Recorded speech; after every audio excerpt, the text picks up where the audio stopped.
In this lesson, we shall focus on mathematics, MATH141 Calculus UKZN.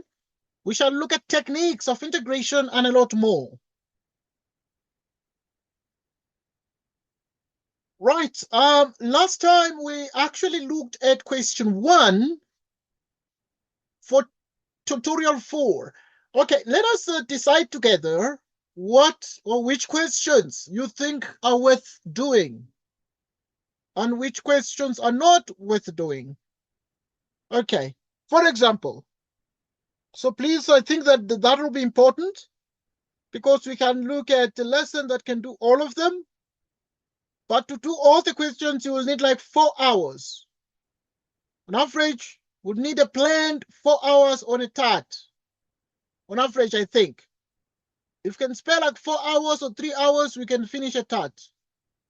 So that is something that we can do, but it is something that we can plan. But obviously, looking today, I don't know how much time you have now, you know. What do you think?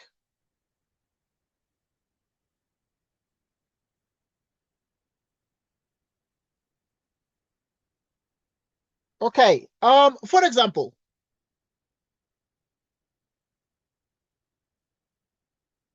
okay, so if you look at question 1, it was done. Question 2, what do you think?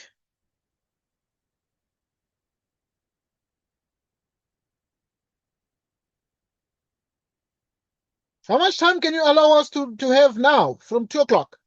Because just 2, just after 2, so that we can plan and see how much time we have, you know, because I'm just thinking, okay, I'm just thinking. From question 8, okay, from question 8 and then TAT 5. All right, good, good. At least that's some direction because so we can allocate more time to go through an entire TAT. Okay, let's look at question 8. We're moving to question 8. This is number 3, 4, 5, 6.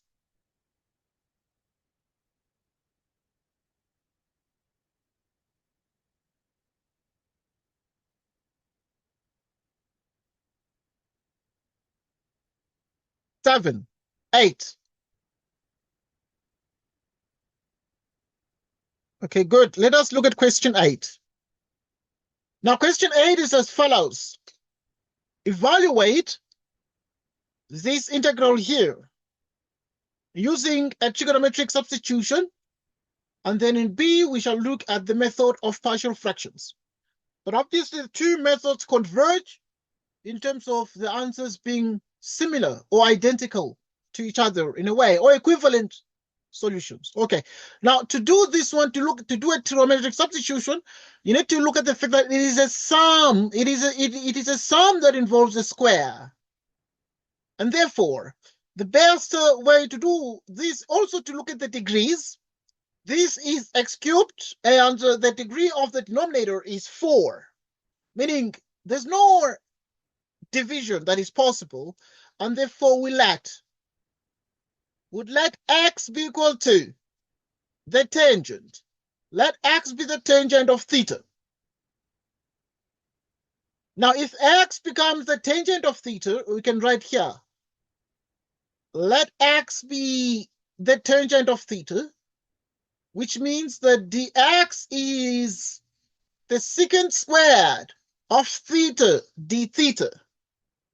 Okay? Okay, this is a trigonometric substitution like we saw last time. We can also use a hyperbolic substitution. Right, so at this point, we are in business. And we're able to continue and say, and do the following. Yeah? Then you'd have the integral of x cubed. 1 plus x squared dx.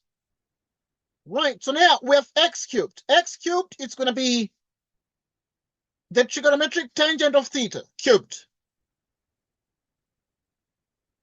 1 plus the tangent of theta squared. What is dx? It is sec squared theta d theta. Like so. 1 plus 10 squared is the secant squared. But the secant squared. So this is going to be exactly the tangent cubed of theta, the secant squared of theta, divided by the secant squared of theta, all squared, d theta. And upon careful examination, this one is the tangent cubed of theta, the secant squared of theta, the secant to the 4th power of theta d theta.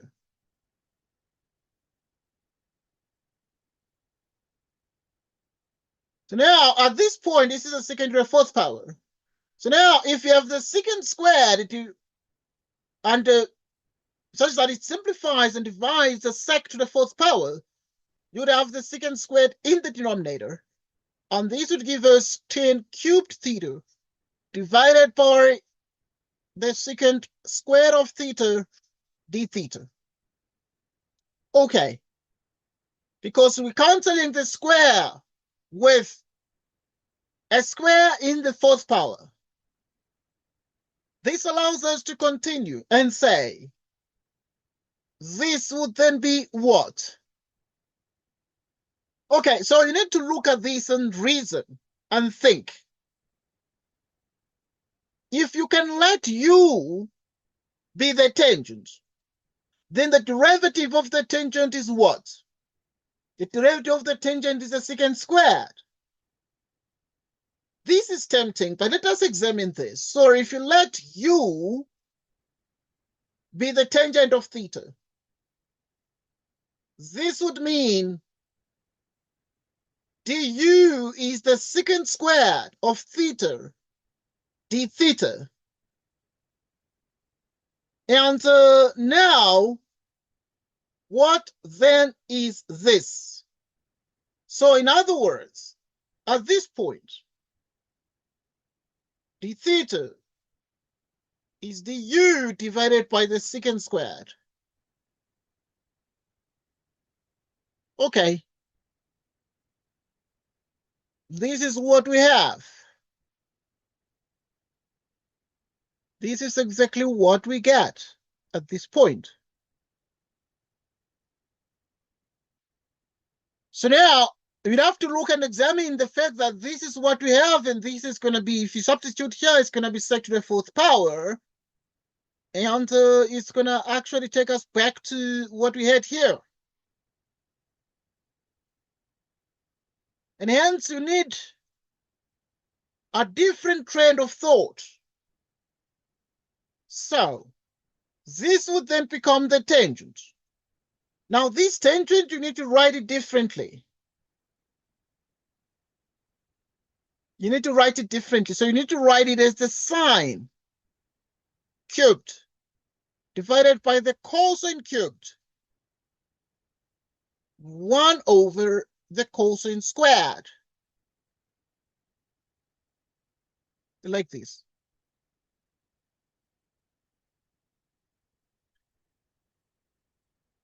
Now, this is what we get. Okay, but now check this one out. So because the secant is in the denominator, the secant squared is in the denominator, so this is going to become exactly the cosine squared. Going to come to the top like this. Because if you check, it's 1 over cosine. 1 over cosine is going to flip and become cosine over 1, if you like. And this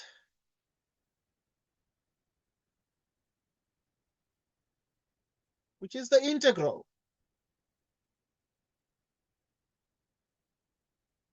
Okay, so if you cancel this out, this is going to produce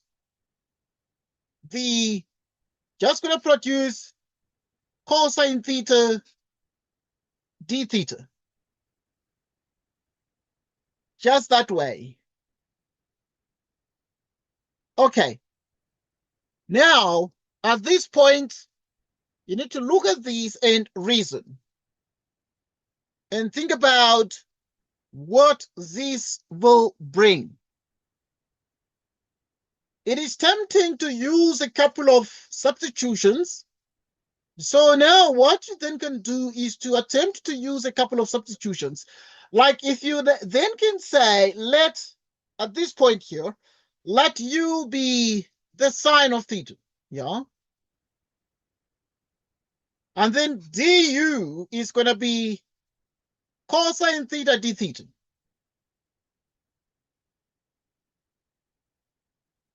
D theta becomes du over cosine theta. So d theta will be du over cosine theta. And this is going to be u cubed.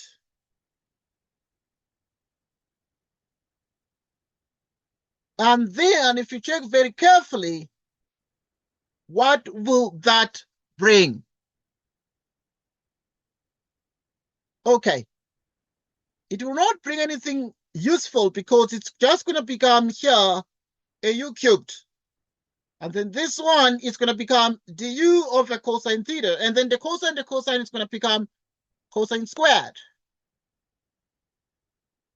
In which case, the cosine squared will bring what?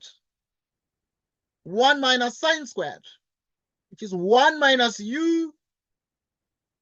And then this is going to be the sine cubed. So obviously, you need to look at this and reason. One thing you can do, if you write these as sine cubed sec theta d theta,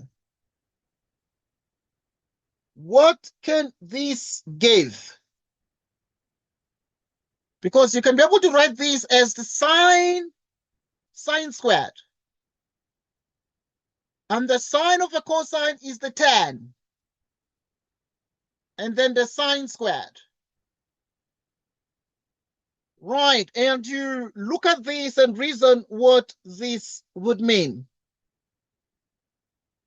If this will simplify beautifully.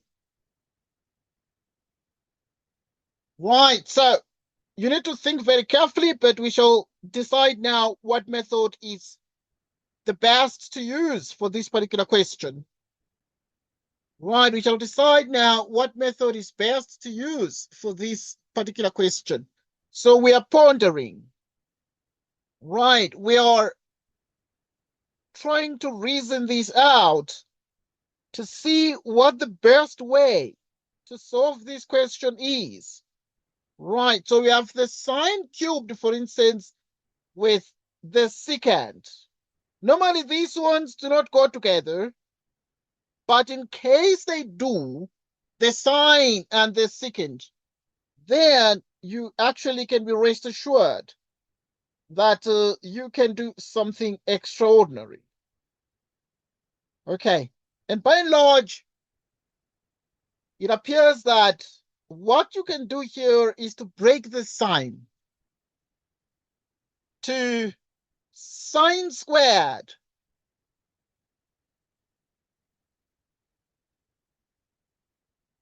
and then you have the sine of theta divided by cosine theta d theta. You can write it like that because the sine cubed is the same as sine squared. So we break the sine cubed to sine squared and the sine over the cosine theta.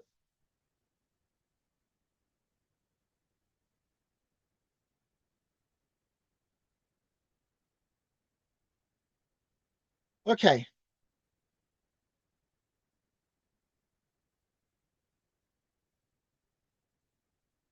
Now, what do we do here?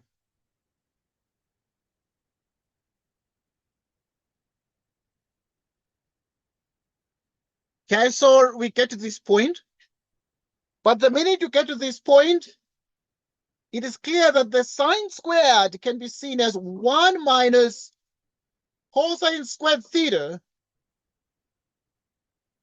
sine theta over cosine theta d theta. Just that way. Exactly this way. So now you look at this and reason, and look at how best this can be done.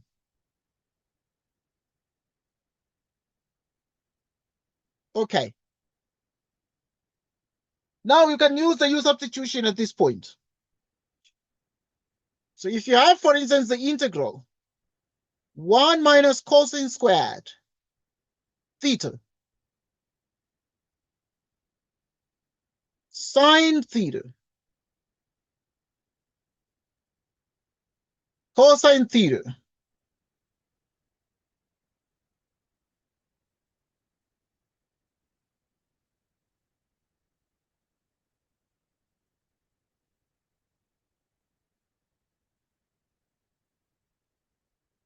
So now, at this point, let's do a substitution here. And if you let u be cosine theta, du becomes minus sine theta d theta, giving us d theta equals du divided by minus sine theta.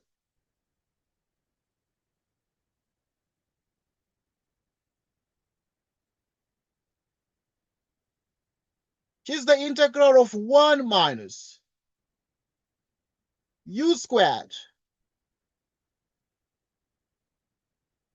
And then you have, in the place of d theta, you can put this. Okay, but also there are a couple of steps you can observe. Sine theta d theta is always du in this case. So you can always say the sine theta d theta, you can just put a du here. And then obviously in the denominator, you have the u in the place of the cosine.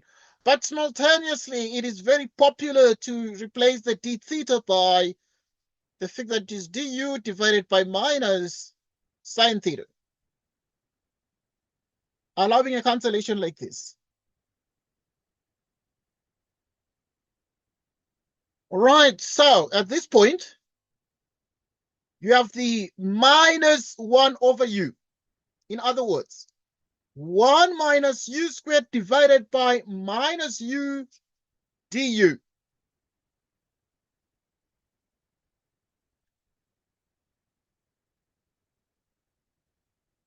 Minus 1 on u squared on u du.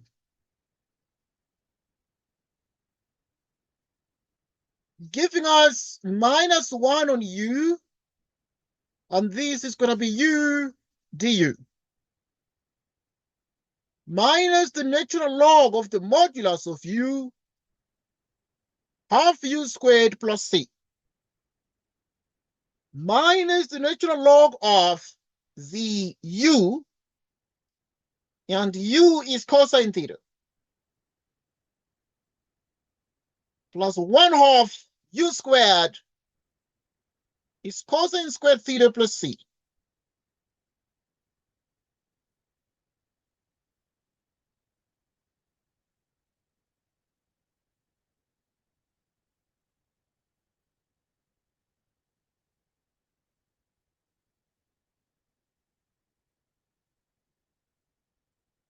Okay, okay.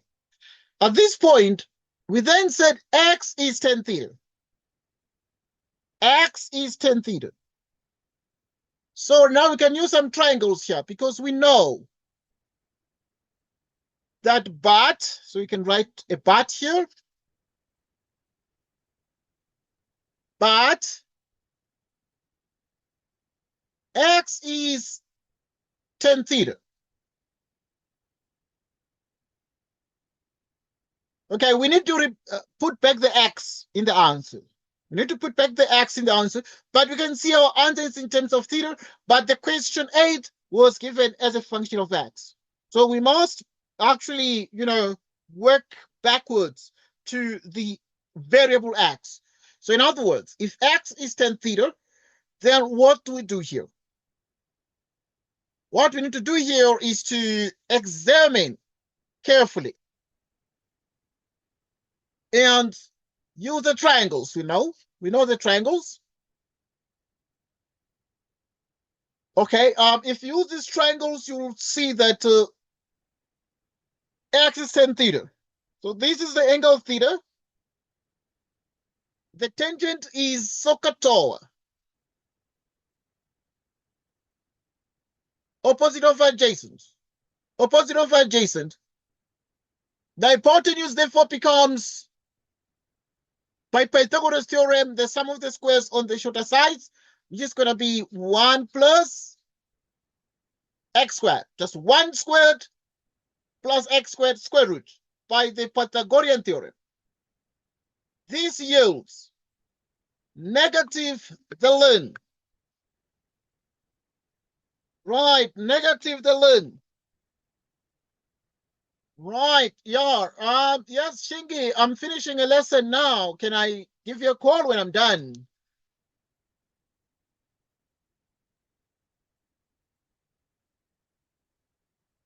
Okay, that's fine. That's fine. That's fine. We'll talk, Shingi. I'll give you a call when I'm done. Okay.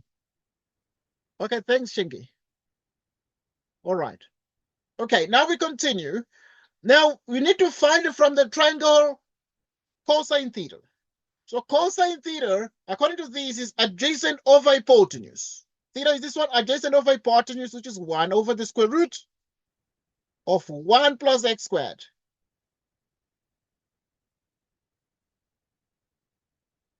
So the cosine theta is adjacent over hypotenuse here, which is adjacent over hypotenuse, all squared, according to this.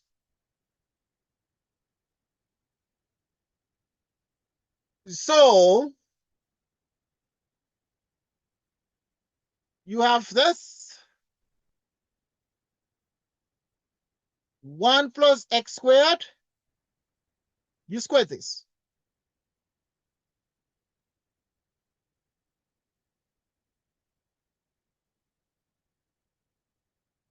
Okay, so this is what we have. Right, so it is exactly the answer they gave here. But obviously, because you can see the answer is 1/2 the ln, but because the 1 plus x squared is it's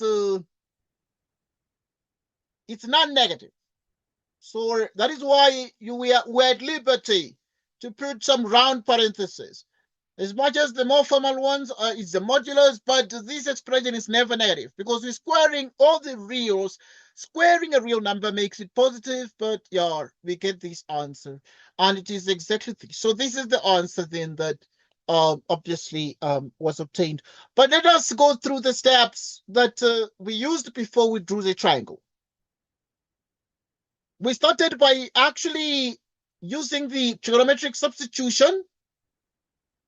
So to solve the problem, we then realized that it was a square, an x, and a constant, a summation. And then we then said with the summation given, we let x be the tangent of theta, whose derivative is the secant squared of theta d theta. Now we performed a substitution. Wherever there is x, we put the tangent. X, we put the tangent of theta. Then the dx, it's the secant squared of theta d theta, and we did that. Substitution, straight away. Now the 1 plus the tangent squared is the secant squared. Gives us the tangent cubed plus the secant squared of theta, d theta. And therefore, this is the tangent cubed by the secant squared of theta divided by the secant squared, which is the 4th power d theta. And this is the tangent cubed of theta, the secant squared of theta. And therefore, if you cancel these two, the square and the 4th power, you get the square in the denominator.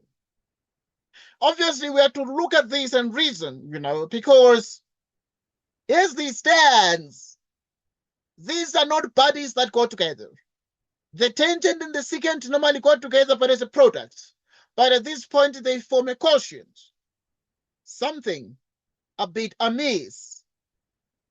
Something a bit amiss. Right, meaning that we could think differently.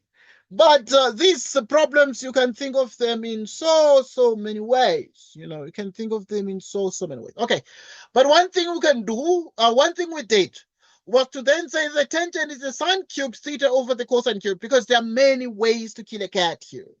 But the secant squared in the denominator, secant is 1 over the cosine, and it flips to cosine squared over 1.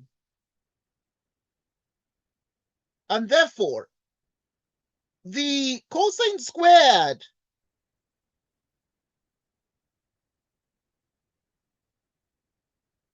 cancels. And therefore, you have cosine theta. The sine cubed of theta d theta.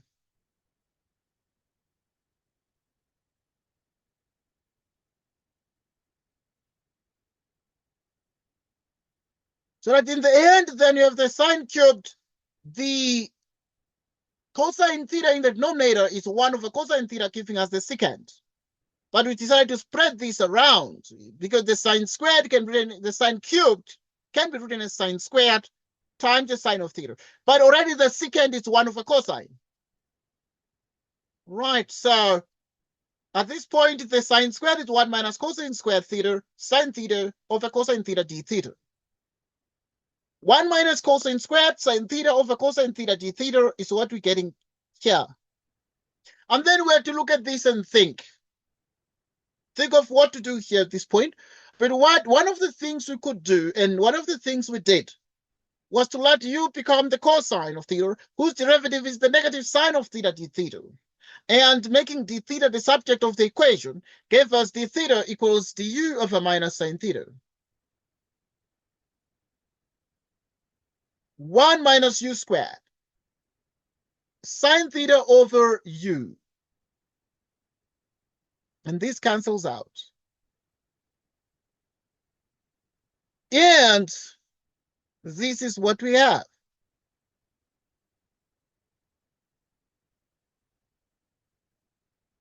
So now, the integral of the 1 over u is the ln of the modulus of u, and the integral of the u is half u squared plus c, which is half cosine squared theta plus c.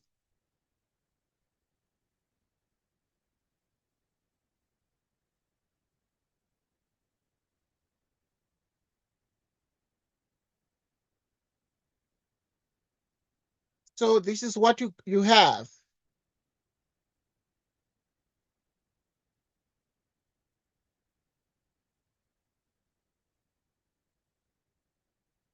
So now, in the place of cosine theta, now we have the triangle. This right angle triangle is right angled. So that you are able to, that x is tan theta, but tan theta is the same as x over 1, and opposite of adjacent, opposite theta of adjacent. The hypotenuse by the Pythagorean theorem is the square root of 1 plus x squared. And therefore, this becomes negative the ln of actually adjacent, opposite of adjacent. Or rather, because we have the cosine here, it's adjacent of hypotenuse. Adjacent of hypotenuse, because you have the adjacent of hypotenuse, you have the cosine in the ln, which is 1 over the square root. Okay, plus 1/2, same thing. Cosine theta here, which is still adjacent of hypotenuse. You have the square there. And this is exactly 1/2 the ln of this. And so you bring the 1/2, it's here, it's carried forward, or it's brought forward.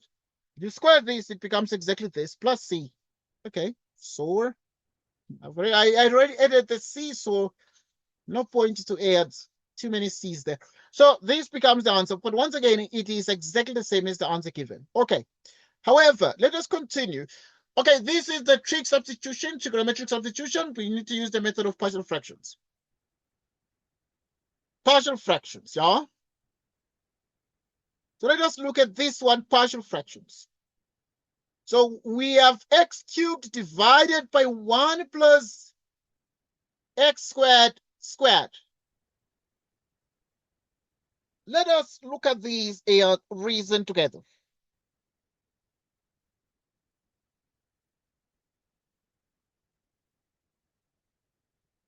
So,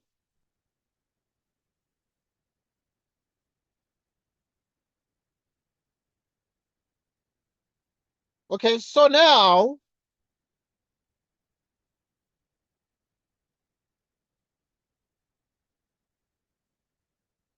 this is what we have, but we need to reason in terms of what we need to do and how this particular partial fraction decomposition needs to be done here.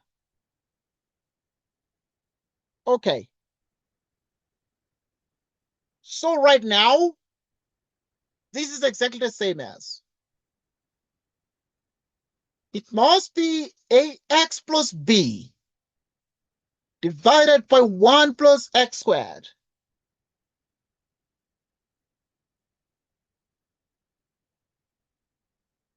Okay. Okay, continue. Plus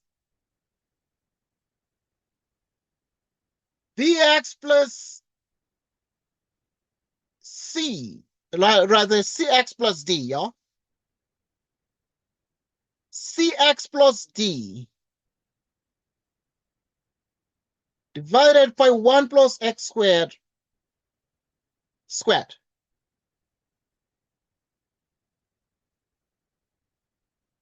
Now let us reason together and see what this is going to give us.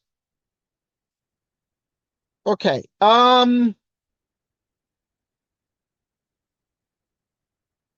Now, this would imply that it then implies the following, yeah? It implies that what you have here becomes exactly the following.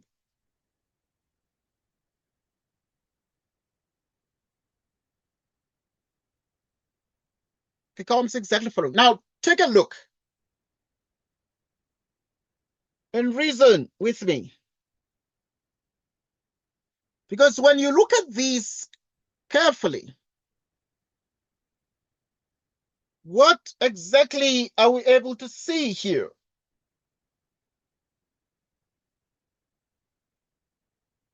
You are able to see that we can multiply through by the denominator,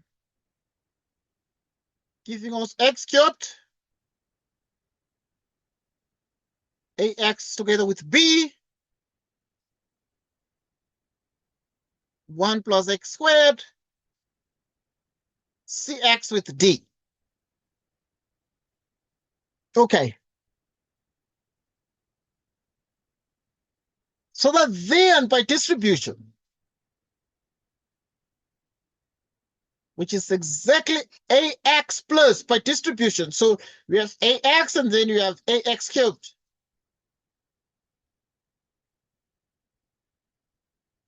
B and then bx squared. Like this.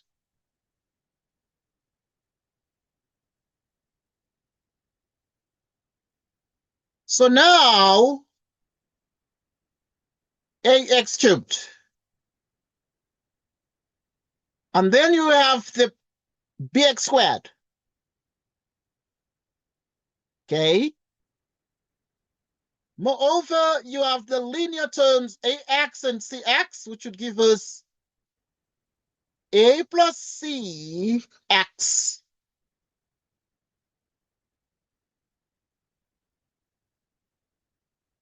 Okay.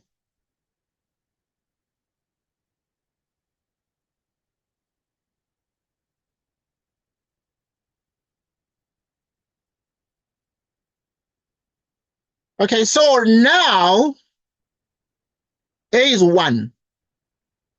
Because you're comparing the coefficients. We're going to check this decomposition. B0, there's no quadratic on the left. And then we have a plus c, 0. B and D, 0. A is 1. If A is 1, you put it here. 1 plus C, 0, giving us C is minus 1. Okay, B is 0. 0 together with D would give us D is 0. So we got all these constants, all the coefficients, meaning our x cubed over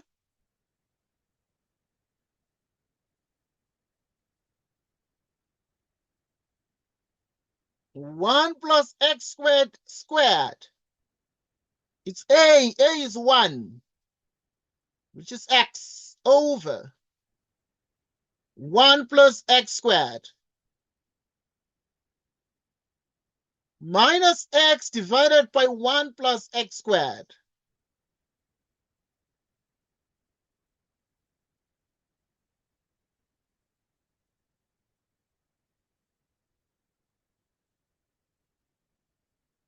So continue.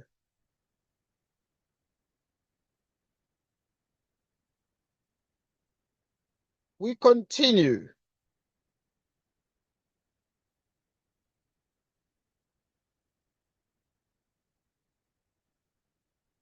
Okay, let's just check if this is correct. Is this correct?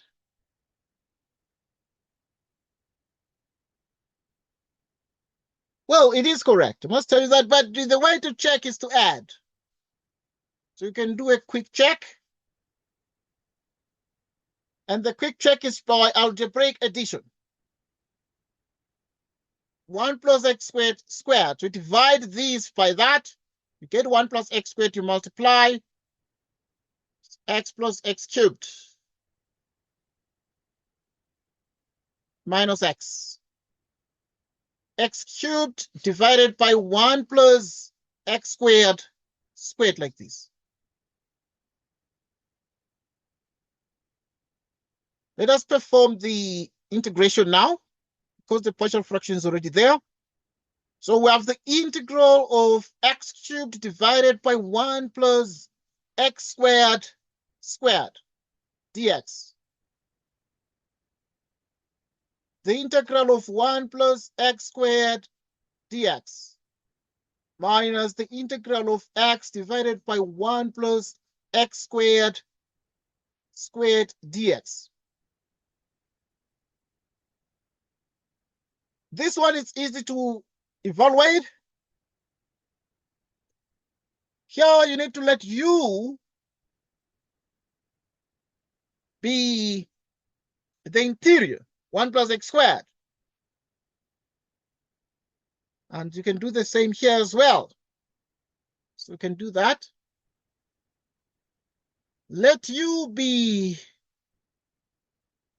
1 plus x squared. Let's just write it that way. Or x squared plus 1, but you can write it as 1 plus x squared.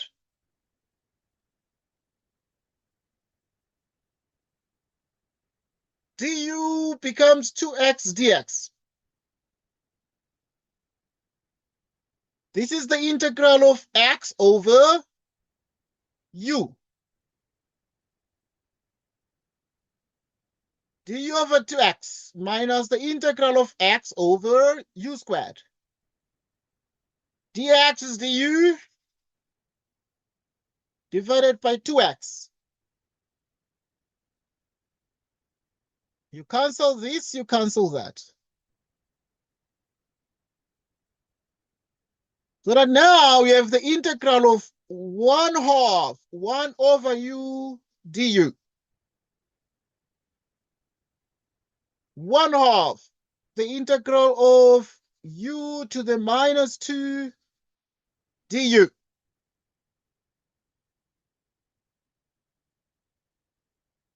So now, in other words, this integral here of x cubed over 1 plus x squared dx is equal to the integral 1/2 the integral of 1 over u du.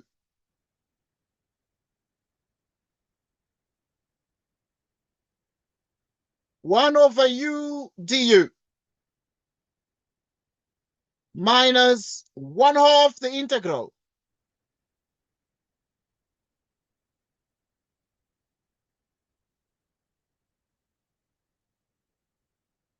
so that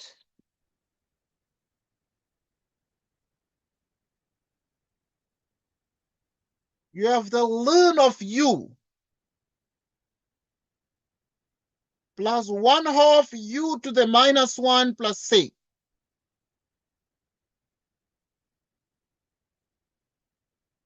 Remember that, but u was 1 plus x squared. U was 1 plus x squared. So in the place of u, we put 1 plus x squared plus 1/2. This is 1 over u, which is 1 plus x squared plus c. And this answer is just the same as this. Just the same as that. And this is the correct answer. And this here concludes problem number 8 by using partial fraction decomposition. Take a look at how we performed the decomposition process of the x cubed over 1 plus x squared squared. Ax plus b divided by this. 1 plus x squared plus cx plus d divided by 1 plus x squared squared.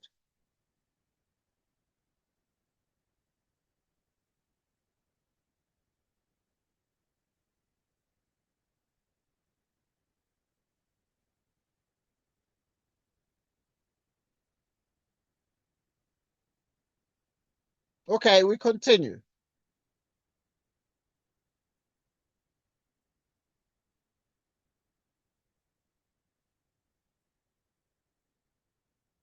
We continue.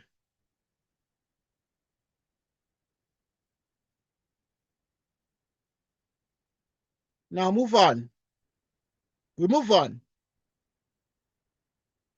We move forward. Okay, the next one is Tat 5. Tutorial 5. Okay, now Tat 5 is also very important about the improper integrals. And we recap on the improper integrals. Now, these are the improper integrals of the first kind. Because there are two cases when this is the case. It can be the ln of 1, which is 0, or 0 here. So you'd advise on which ones to do. But for example, with this one in A, you have the integral e to infinity. Right, so to do this particular integral,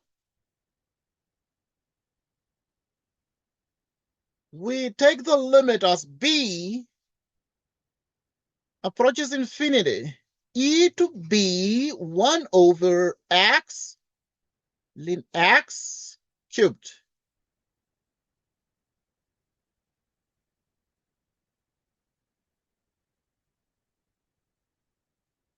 So at this point, when you get to this,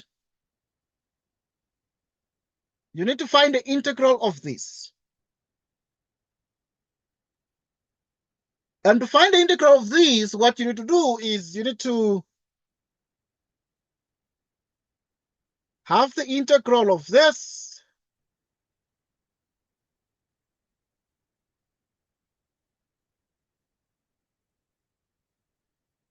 Let u be in x.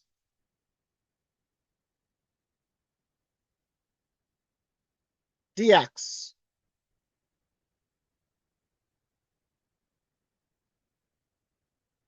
Dx is x du cubed here. X cancels, giving us the integral of u to the minus 3, which is minus 1/2 u to the minus 2 plus c. And therefore, it's minus 1/2 divided by the u squared, which is the ln of x squared, plus c.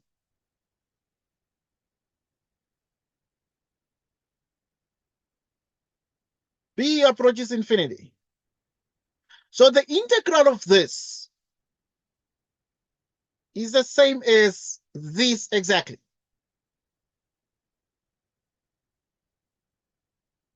Which is this, which is minus 1/2 1 over the ln of x squared.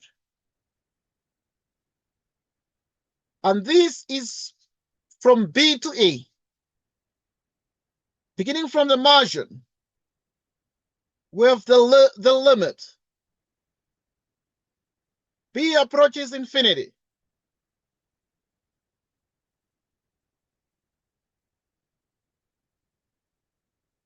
So now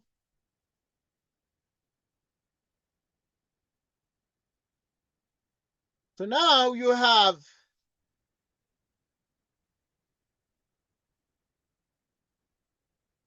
the limit. So now you have the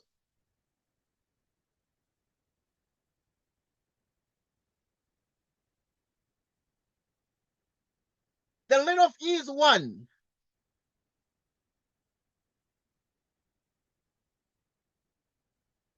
So the limit as b approaches infinity is going to be 0.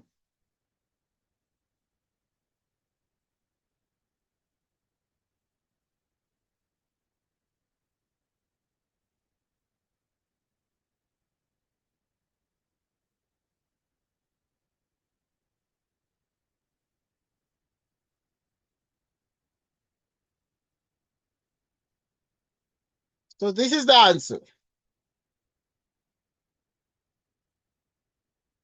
This is the answer.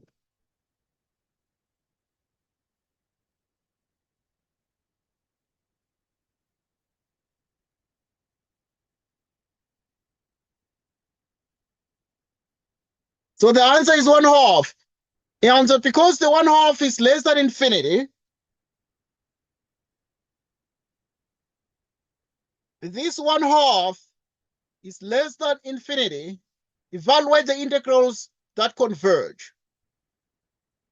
So we're able to say, hence the integral converges.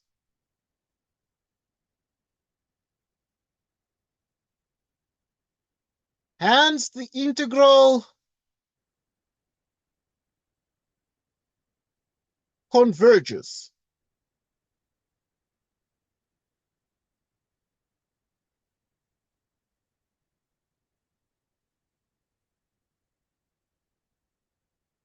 Hence the integral converges.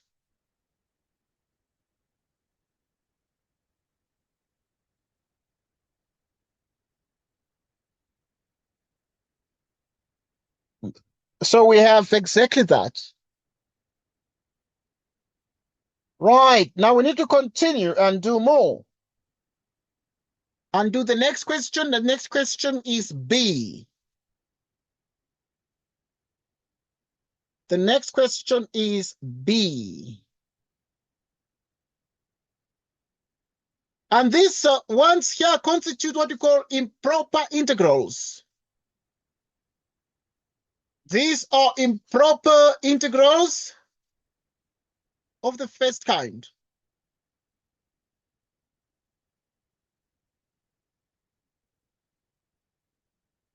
Improper integrals of the first kind. Okay, obviously now we're going to try problem B, 1B. 1B. Right, so I said we have to dedicate like 4 hours to finish an entire tart. I'm sure we shall do that before the test. So you'd have that dx divided by the x squared plus 4. So what is this? Right, what is this? So these becomes the following.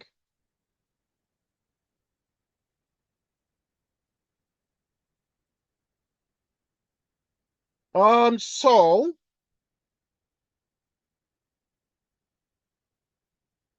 b approaches infinity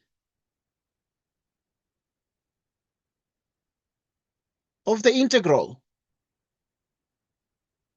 or you can call it b approaches negative infinity. It's okay.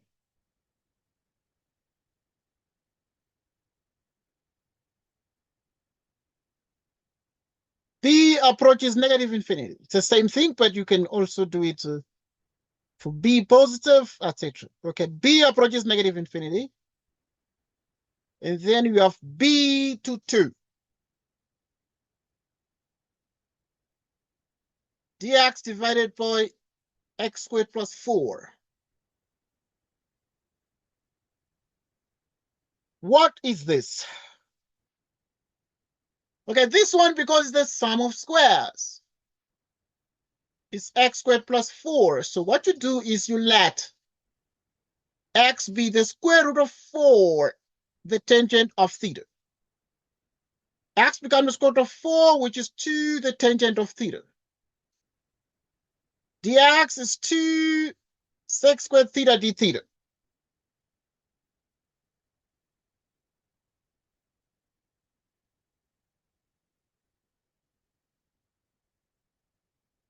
Which is 2 sec squared theta d theta.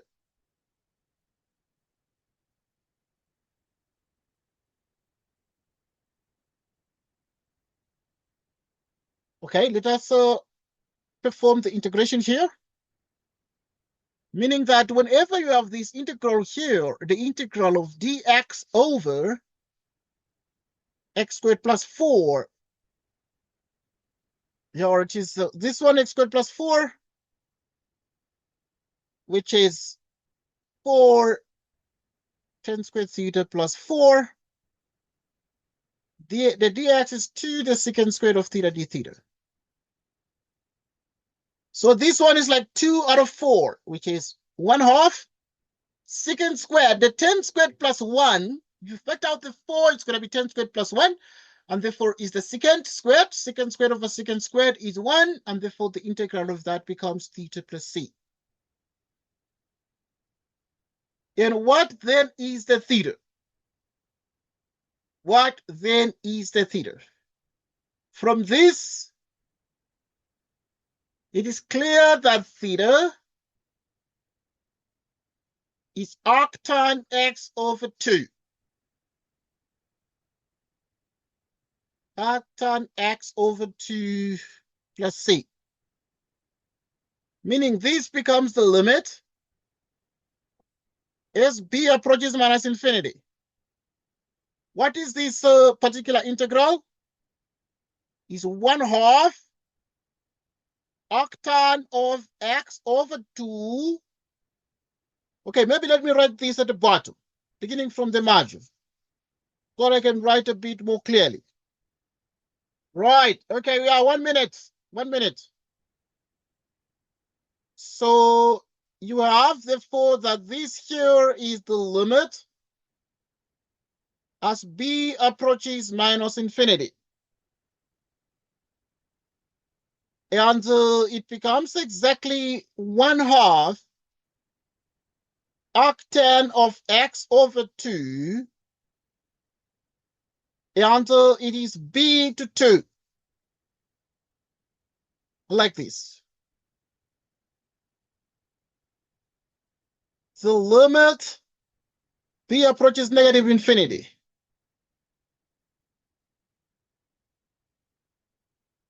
And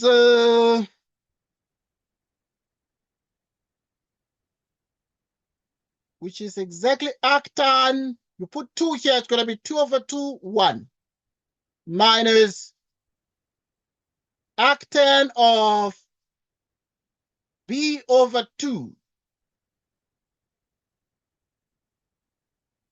Okay, so what is arctan of 1? Is pi on 4.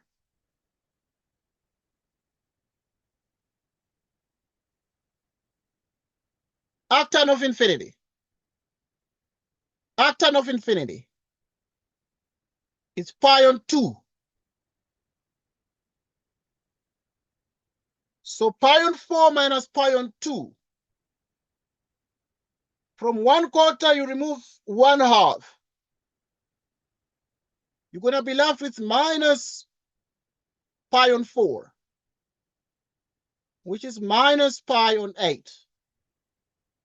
And the minus pi on 8 becomes the answer. Okay, we need to check this against the TAT. We need to check this against the TAT. Yeah, hello, just 1 minute, please. We need to check this against the TAT.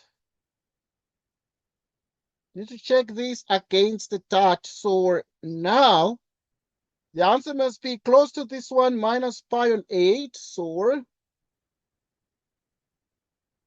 we need to check this answer and see if this answer is correct.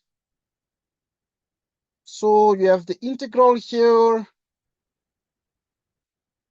of minus infinity. You have the integral here of minus infinity to the 2, which is 1 divided by x squared plus 4.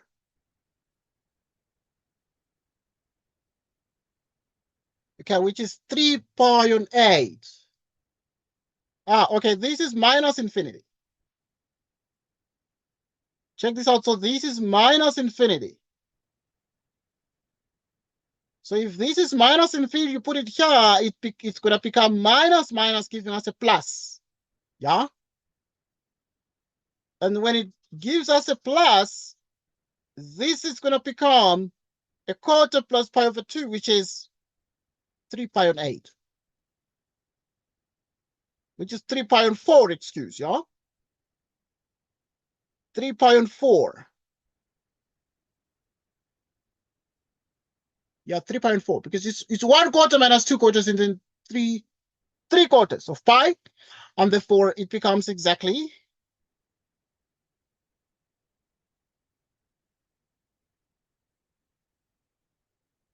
3 out of 8.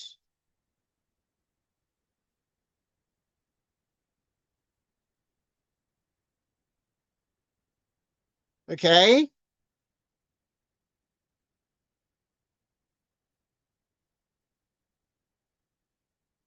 So you have 3 pi on 8. So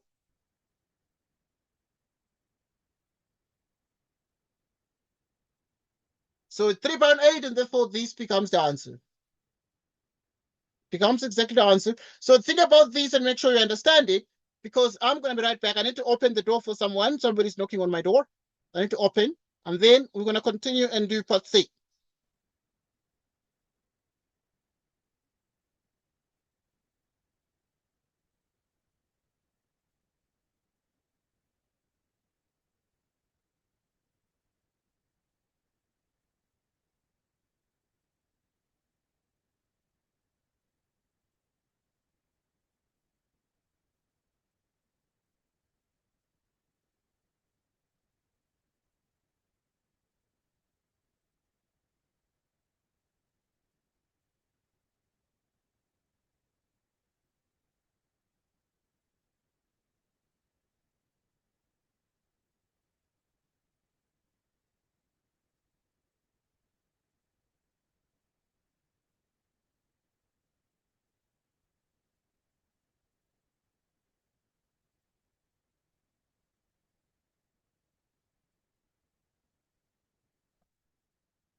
Or is it? Okay. No, we should meet it around.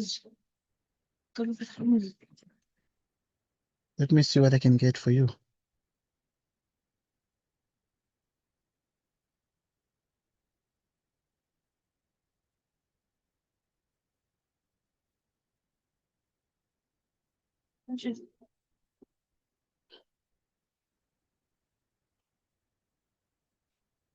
Because I'm in class now.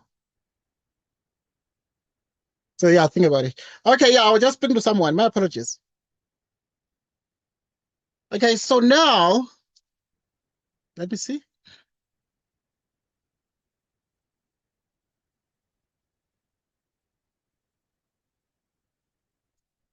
Okay, we can do 1C, then 2F and G, yeah? Okay, it's fine. Yeah, let's do 1C, then 2F and G. My apologies, I'll just ping to somebody because somebody just came knocking on my door.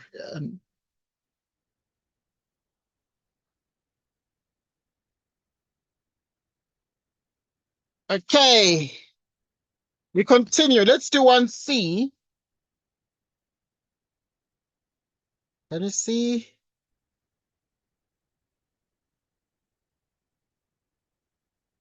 Let me see. I need to make sure I understand what you mean.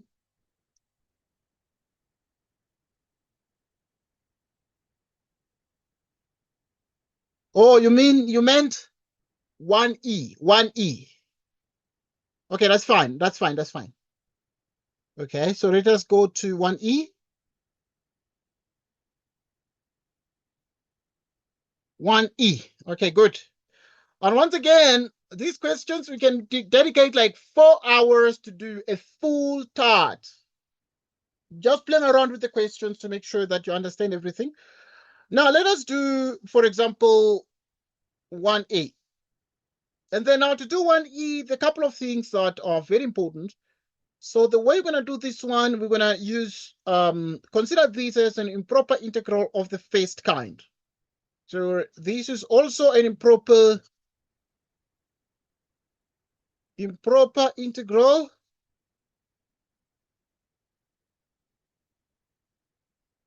of the first kind. Meaning, therefore, you have the limit b approaches infinity. Okay, first things first, we can write out the question. So it is standard in mathematics to do the integral minus infinity to infinity, and then you have e to minus the ln dx. We shall have also an evening lesson today, but yeah, but our evening lesson can only start after 10. So now this would be what we can do, because in this case you have minus infinity to infinity. And so what you can do is to write these as the integral from minus infinity to 0. E to this dx. And then we have the integral from 0 to infinity of e to that dx.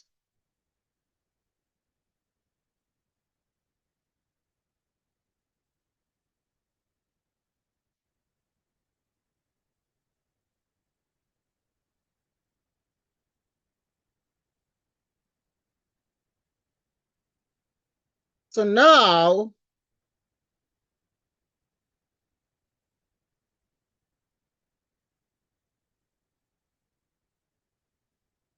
right, we continue. Now, if you check this particular integral, because here it's within the interval minus infinity to 0, meaning x is negative. X is negative. Which means, therefore, if the modulus of x is negative whenever x is negative, it is x whenever x is greater or equal to 0. So this one now is going to have negative, negative, giving us a plus. dx plus the integral from 0 to infinity. And then you'd have, for example, this one from 0 to infinity means that x is greater or equal to 0, and therefore the modulus is just going to become exactly minus x dx, like this.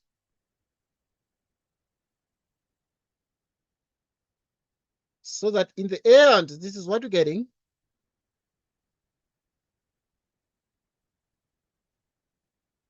This is what you're getting. So this would therefore mean you have the limit b approaches negative infinity.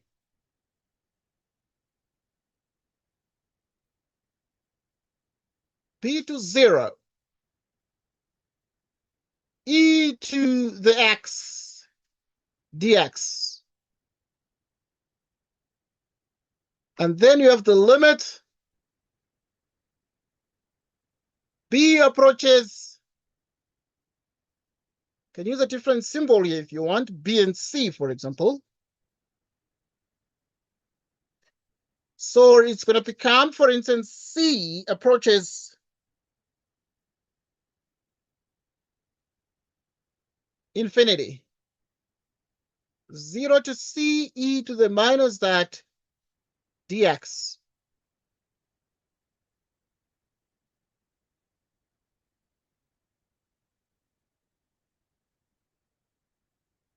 Which is e to the x.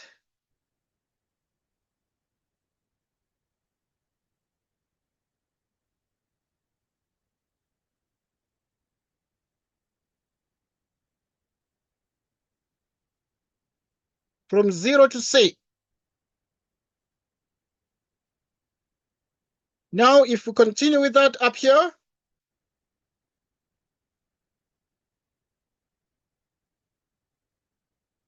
this is going to give us, May I ask, yes, please. is it must to change the, you see, since it has a negative infinity to infinity, so is it must Yes, to change it to negative infinity to 0 and then 0 to infinity? yes, please, yeah. Can't you just use the infinities as they are and then substitute and say negative b to b? Yes, okay, that's a good question. Well, the reason why I changed them is because of the absolute value. Because you see, now the question becomes, what is the integral of this alone? You know? Because there's no way we can integrate this one. There's no formula for integrating the absolute value, because it appears, and that is the reason why I had to break it apart, because there's no way you can be able to get the integral of this without breaking this apart. The first, to find the integral of this, you would have to find the integral of what?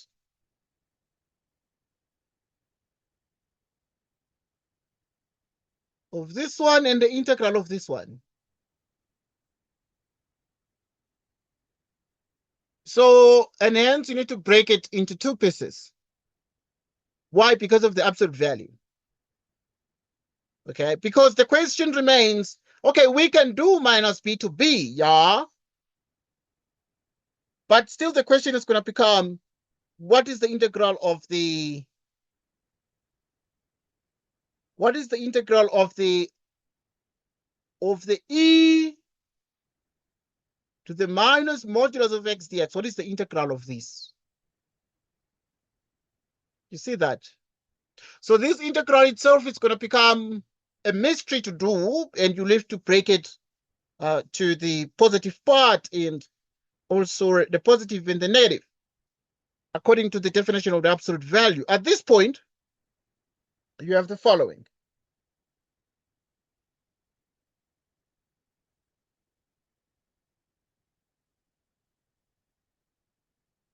Minus infinity to infinity dx.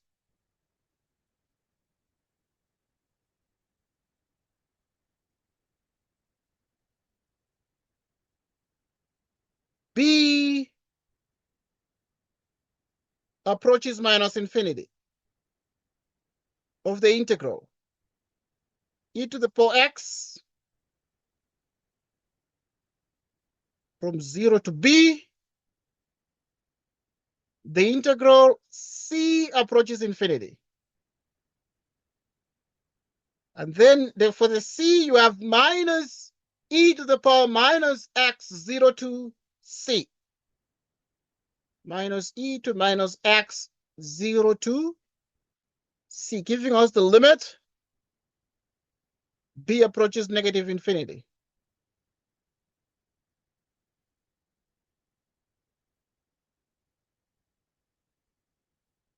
So now,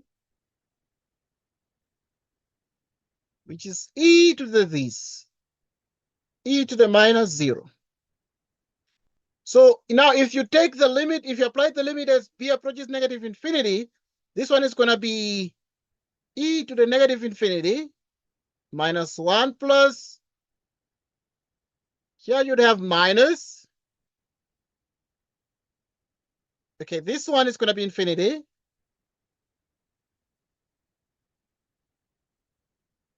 You get the point, which is e to the infinity minus 1. 0 minus 1 minus infinity minus 1. Minus 1 plus 1, 0, and then it's minus infinity. So this one is divergent. So this one is divergent. Okay, now there are some applications I'm going to teach you on how we can do these integrals. Okay, just 1 minute. Let me do something here. Okay, there are some applications I'm going to teach you on how to. Yes. Please come again. Request from school. Okay, we'll see that. Okay, just 1 minute. Right, I want to just evaluate the E now.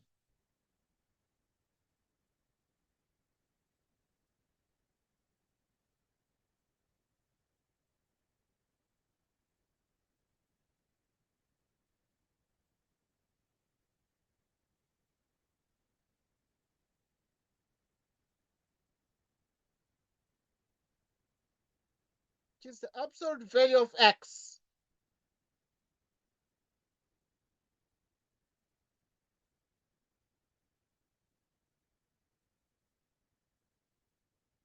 Right, so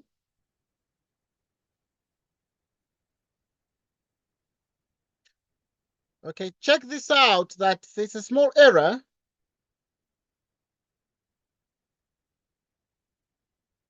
There's a small error here because the c approaches infinity. So you're going to have here minus infinity, making this a 0. And therefore, this is going to be that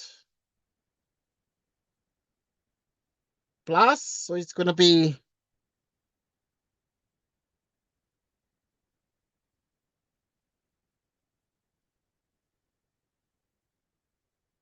there's a small error I need to just to rectify here. E to the b minus e to the 0. And then now, and this is a plus, but I put out the minus.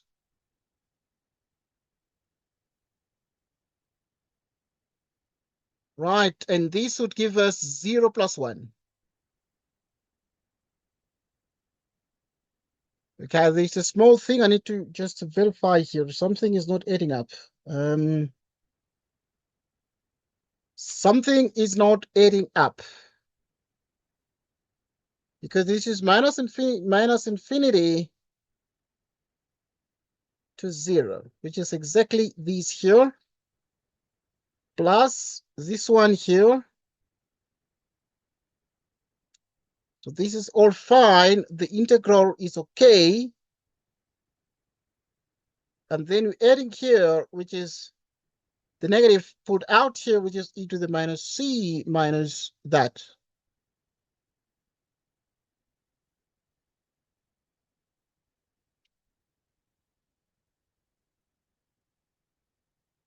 So now in the end, then you come here, if you take the limit, it's going to be e to the minus infinity minus 1. It's going to be a 1. Okay. The result must be 2. So something is not adding up. I need to check this out. I need to check this out. Because I'm expecting the result to be just 1 second. Let me cross check. If I missed a number, okay, you can use this for the meantime.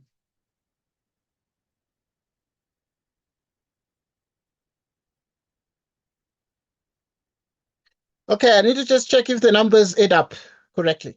Minus infinity to 0, and you have minus infinity to your. And here, once again, you said that minus infinity to 0 means x is negative. It's going to be minus, and then there's a minus giving us a plus. And this is going to be minus. And this one is going to be 0 to b, b to 0. Okay, let's just check this out. So at this point, this is going to be exactly from b to 0. Oh, okay, there is the reason for this. Because this one is b to 0. It's b to 0. And this one is 0 to c. So this one must be b to 0. It must be b to 0, but we wrote it the other way around. I was wondering why that. So it's going to be b to 0. To switch around. B to 0, then it's going to be 0 and b. Okay, so now it's going to be fine. I was wondering why the numbers were not adding up.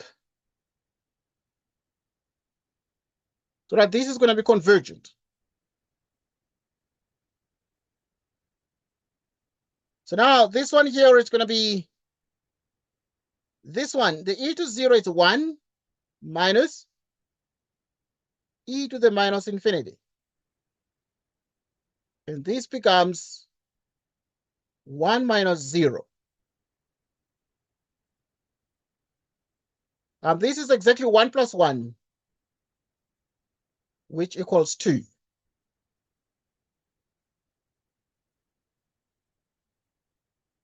Okay. Yes, it's okay like that. It can be minus b. We can do it like that. Let us do it differently. For example, you can consider this as minus infinity to this, e to the minus that dx. We can do it minus infinity to 0.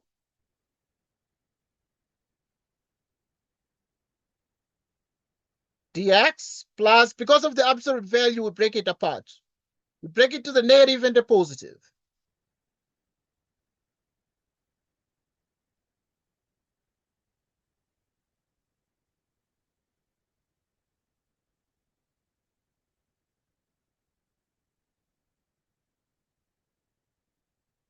So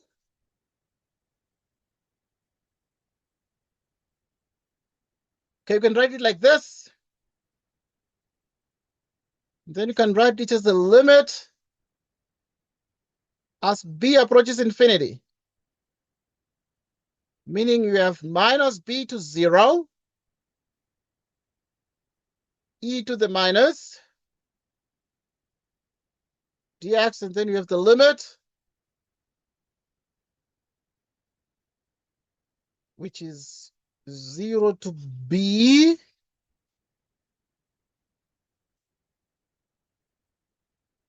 Okay. But simultaneous at the point that you have minus infinity to this, you realize therefore that the negative is going to make this a plus. So that this one is just going to be e to the power x. And this one is going to be negative.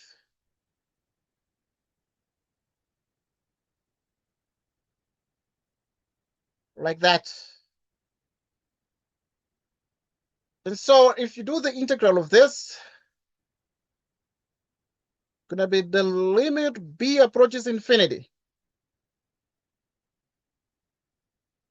which is minus b to 0, b approaches infinity. Okay, here we use the b, but I mean, it makes sense to use a different variable. Doesn't matter. You can still use b, yeah? You can still use b is popular. B is popular. Meaning that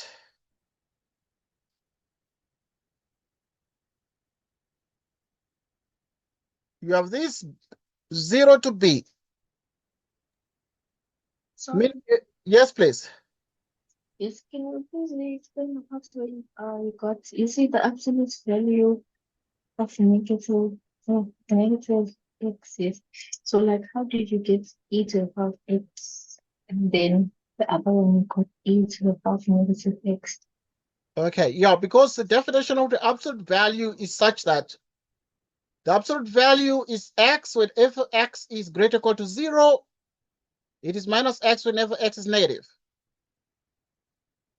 So now, obviously, when the interval of integration is, because the absolute value depends on the sign of the x.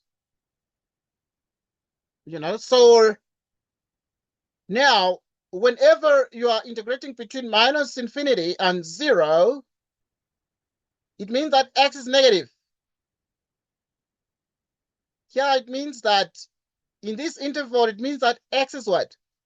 X is negative, but here it means x is positive. So if x is negative,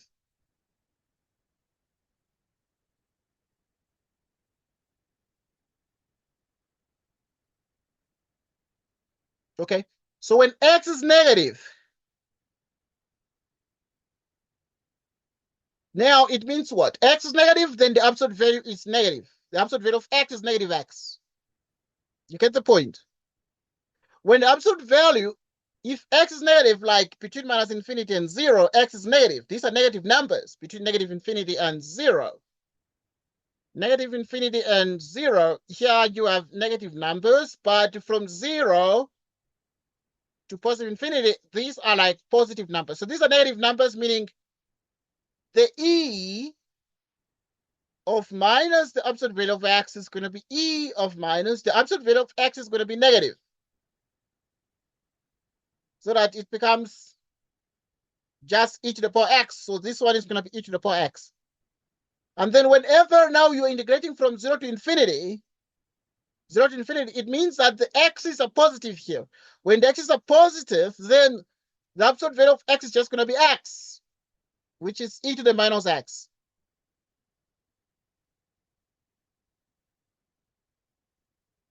Which is e to the minus x. So yeah. Okay, good. So this one is going to be e to the minus x.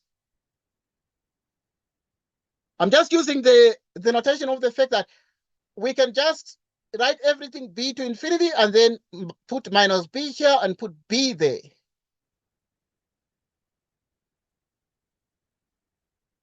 So this is what we have. So now this one is going to be b to infinity.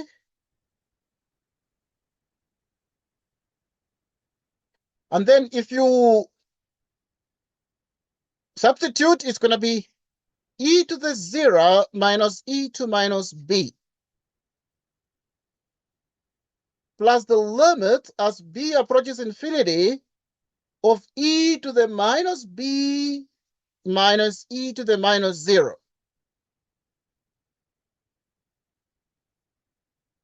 What is this?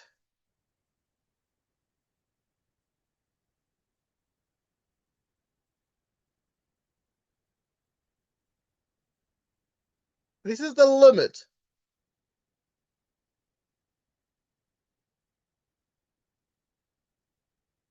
The e to the 0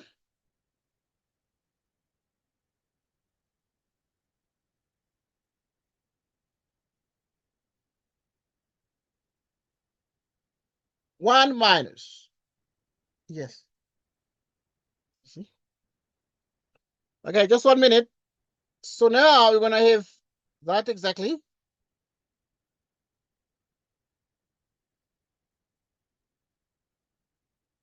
Right. So we have the following. Right, we'll just continue now. So we'll just substitute everything and get the answer. Just a minute, just a minute.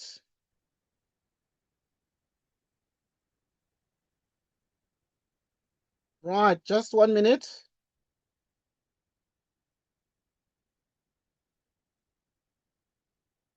Okay, so yeah, they are. Okay, we're just sorting somebody out, so you're fine, right? Okay, good. So now you're going to have this one, which is e to the minus infinity.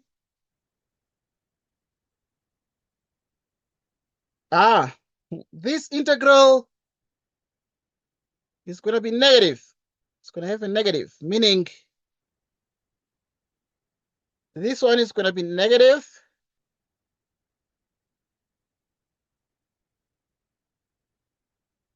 Which is e to the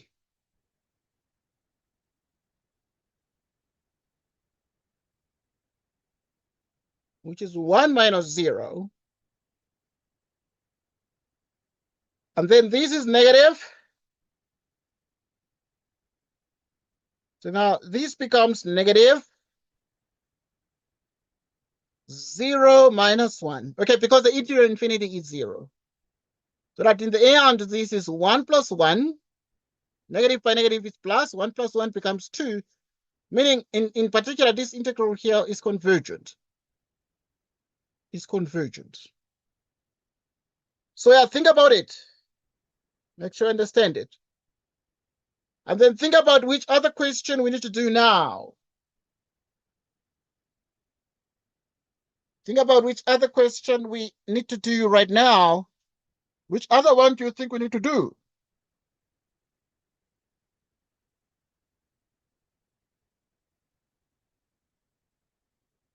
Which other one do you think we need to do?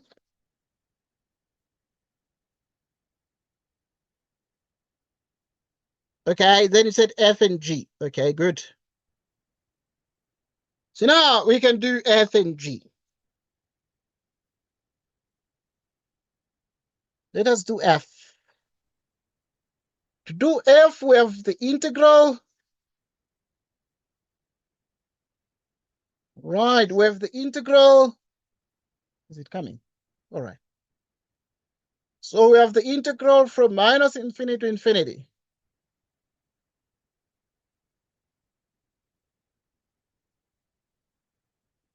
Right, so now if you let u to become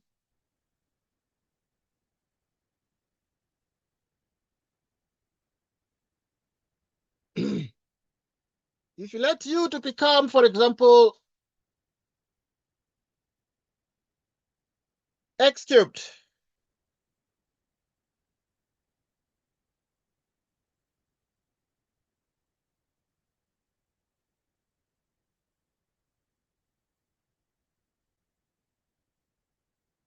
So that du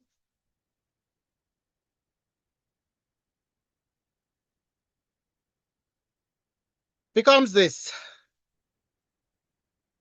Okay, so you have to do the integral x cubed e to the minus x cubed dx.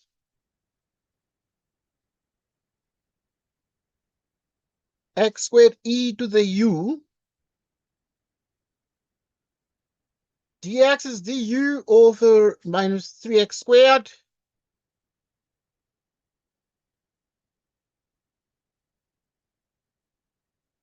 Du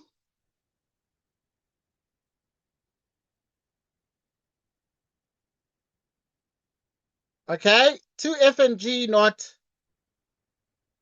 1. Oh, okay, sorry.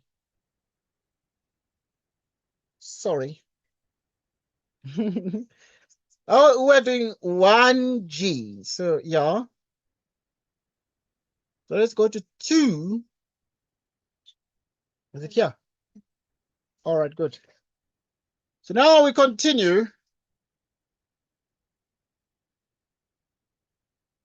with the other one.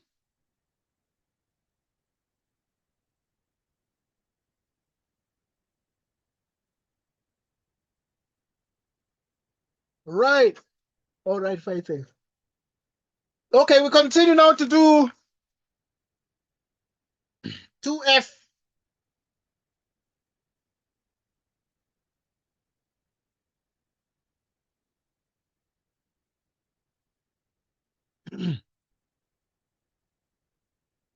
Sec x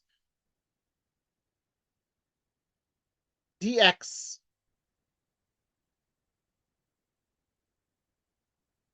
So what is the issue here with this one?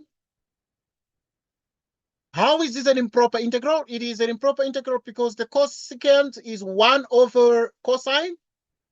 And at pi over 2, there is a problem because the cosine of pi over 2 is 0. So it's going to be 0 in the denominator. So you must break it down. You must break it into 2 pieces. 0 to the pi over 2 of the secant of x dx. Pi over 2 to pi the secant of x dx.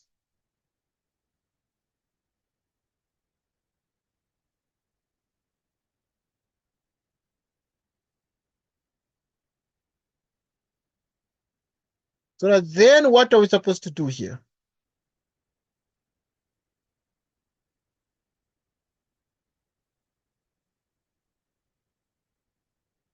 Okay, so what then this means is you have the limit. Because this one now at the largest limit, it is undefined, sort of, so you need epsilon approaches 0 from the right. 0, then you must subtract epsilon. This is called an improper integral of the second kind. Improper integral of the second kind. Right, improper integral of the second kind. So now you need to subtract from the largest one. Take x dx. 0. Here, because this one is at the bottom, you need to add pi, and then you have sec x dx.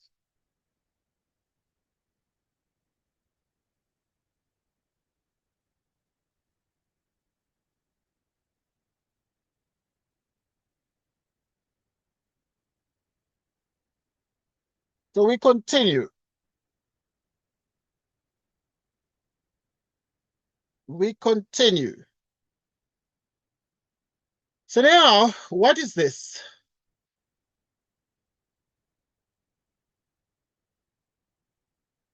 This is exactly the same as the following. So it's going to become the limit. Epsilon approaches 0 from the right of the ln. Yes, please. Can you please explain how you managed to say pi over 2 minus the epsilon and then pi over 2? plus Plus epsilon. epsilon. Okay, good. Yeah, the reason for that, the plus or the minus, is because of the ordering of the numbers on the real line. Because now, if you are to look at these from 0 to pi over 2, and this is the sort of interval we're dealing with. But it is undefined at pi over 2. And if the interval is this one from 0 to pi over 2, it is undefined here, then you must subtract here.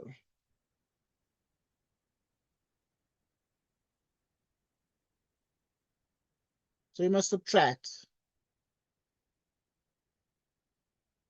So you must subtract. Why? Because if it's undefined at the smallest value, then we add, because we must move towards into the interval. We can't go out, because if from 0 we can subtract, then we'll be moving to the left. But if the interval is from 0 to pi over 2, we must add to the smallest one. So we always add to the smallest one, and then we subtract from the upper limit of integration. Here, because the pi over 2 is an upper limit of integration and it is undefined here at pi over 2. Why? Because cosine of the secant is 1 over cosine, and cosine of pi over 2 is 0. So we must subtract it from the greatest one. But also at pi over 2 here, this secant is undefined, because secant is 1 over cosine, and the cosine of pi over 2 is 0. Meaning at the smallest one, we must add. Okay, I hope that makes a bit of sense. But when we find the integral of this, it's going to be the ln of the secant of x plus the tangent. And then this is from 0 to pi over 2 minus epsilon plus the limit as epsilon approaches 0 from the right of the ln of the secant of x plus the tangent of x, pi over 2 plus epsilon, then pi. Okay, this is what we have. So we must substitute everything. So the limit as this approaches 0 from the right of the ln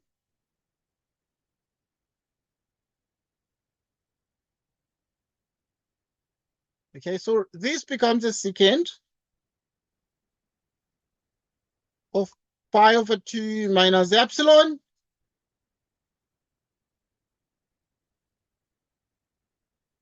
pi over 2 minus epsilon. Okay, so you plug in the pi over 2, then you plug in the secant of 0. Okay.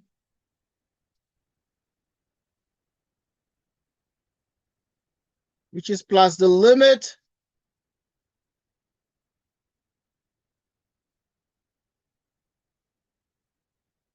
which is the secant of pi,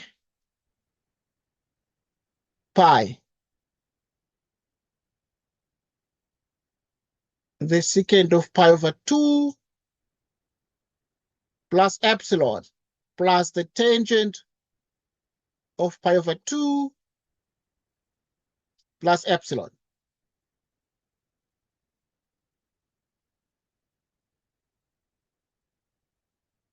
So we continue.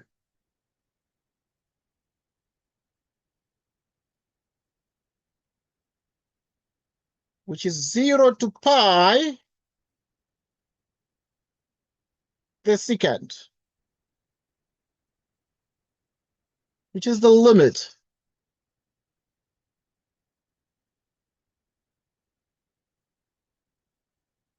which is the ln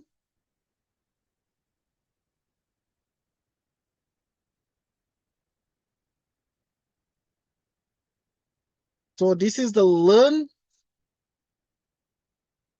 of the secant of pi over 2 minus epsilon plus the tangent of pi over 2 minus epsilon. So this is pi over 2 minus epsilon plus the tangent of pi over 2 minus epsilon minus the ln. Secant is 0, tangent of 0.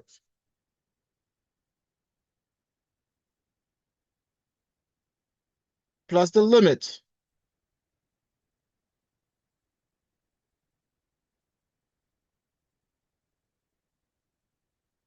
Is the ln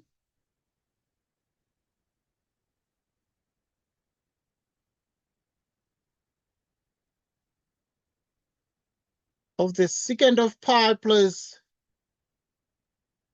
the tangent of pi.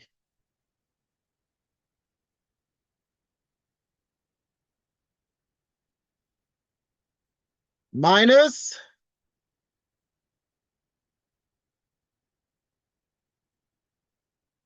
the ln of the secant of pi over 2 plus epsilon.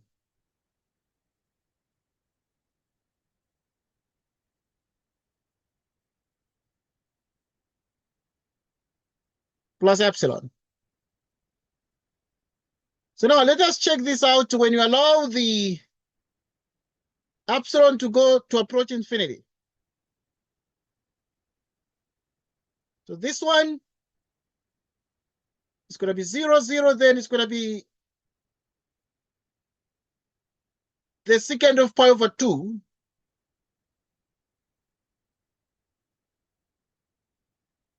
And so the secant of pi over 2 is still undefined.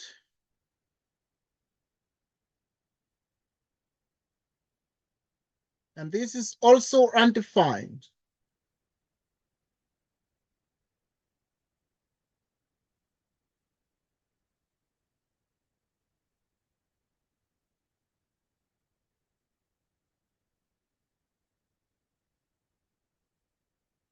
And then what about the secant of 0?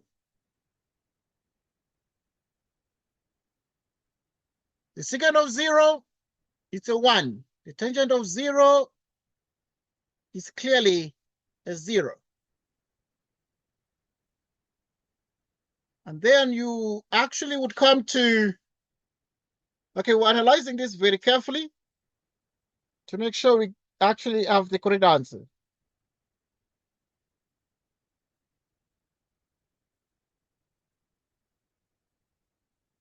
So now,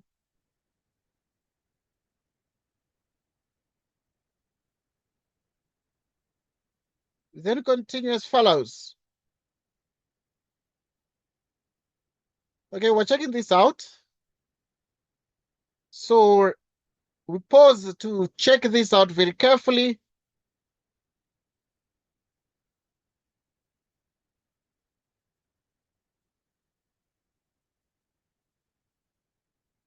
Right.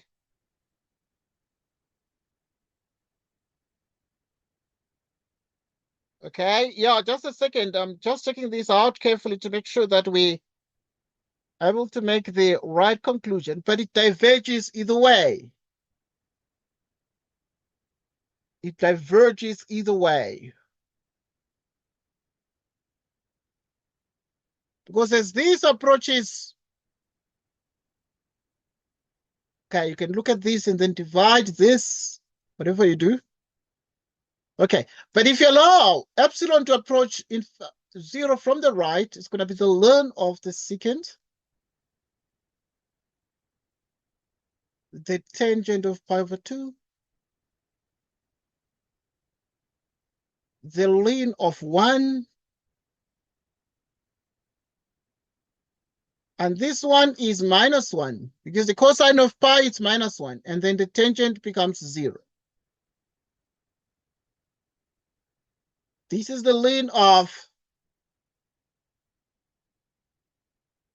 the secant of pi over 2 when epsilon approaches 0 from the right, and this is pi over 2.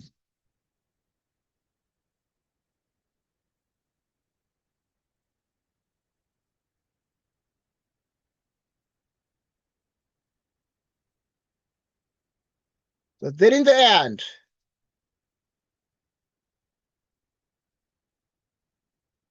and then this is the ln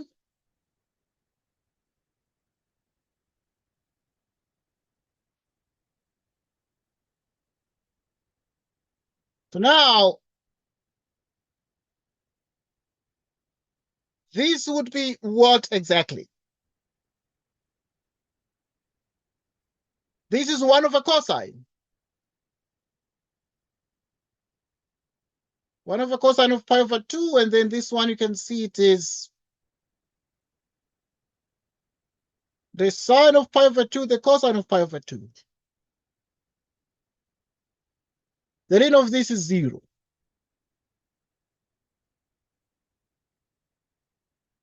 Zero.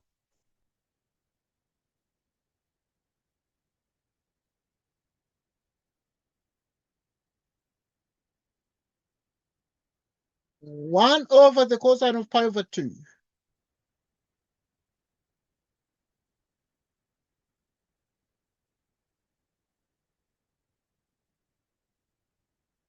Which is the ln. The cosine, this one is going to be 1 over 0. 1 over 0. What is the secant of pi over 2? So now you have to look at the cosine graph. Okay, this would be the cosine graph, for example.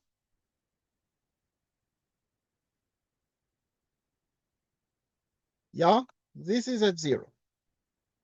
Making it a 1. Okay, if this is the graph of y equals cosine x, but now at the 0, the other one is going to have some asymptotes for the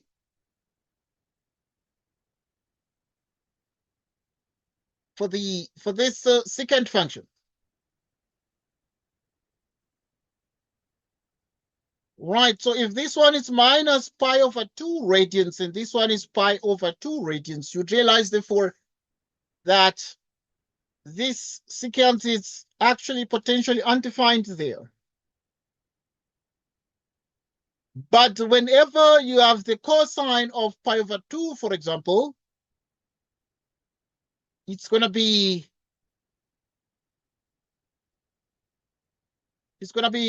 from the right, from the left, it's going to be, for instance, infinity, but from this other side of pi over 2, it's going to be negative infinity.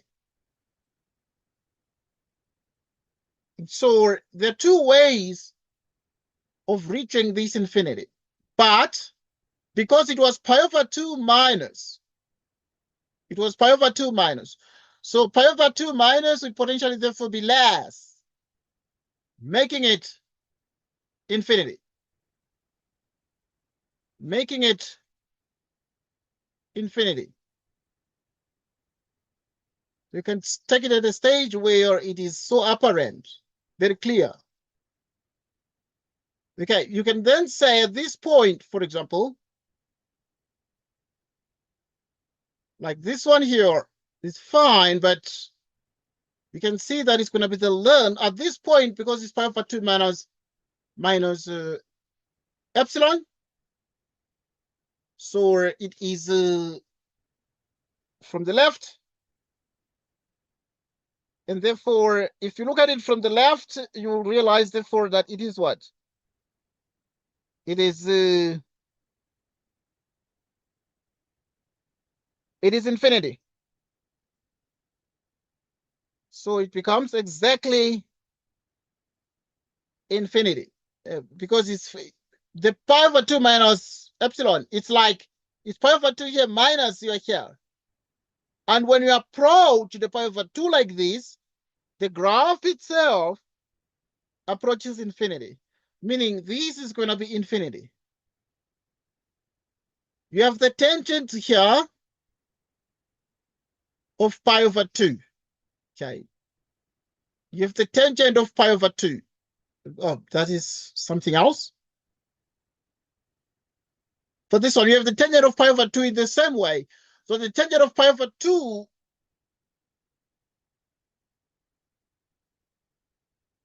which is like this.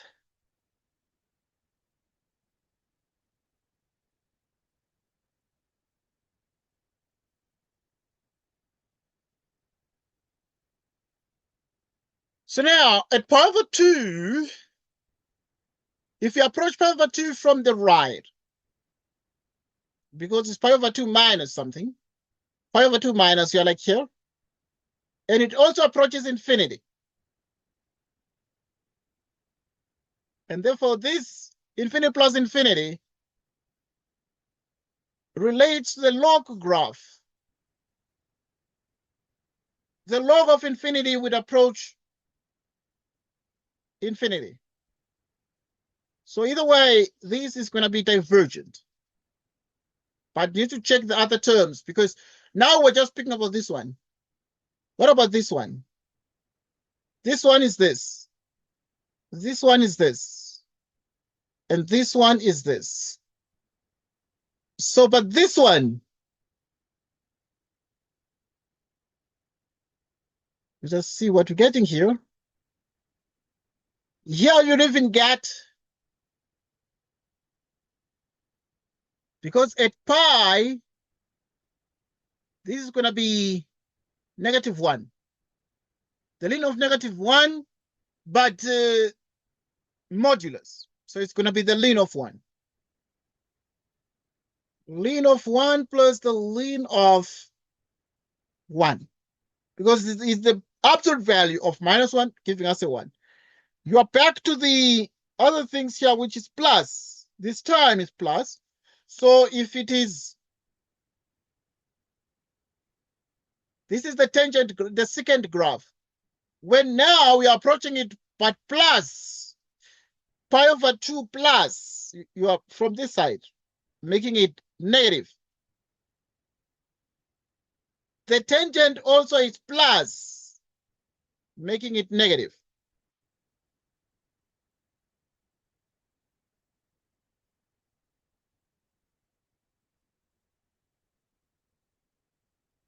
Which means it's the ln.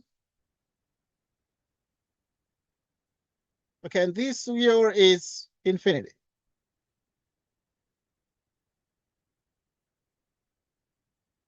All right.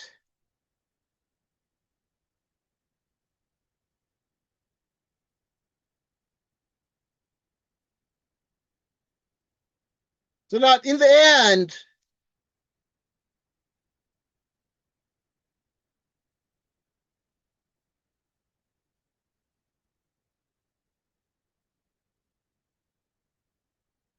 okay, so this is divergent because what is this?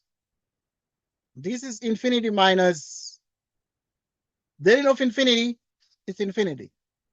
The line of infinity is infinity. So what is infinity minus infinity? It is indeterminate. It is exactly indeterminate. Undefined. Think about it.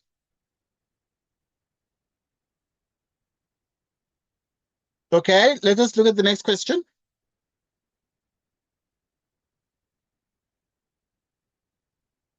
So that is by and large what you're going to have here. Let me just see.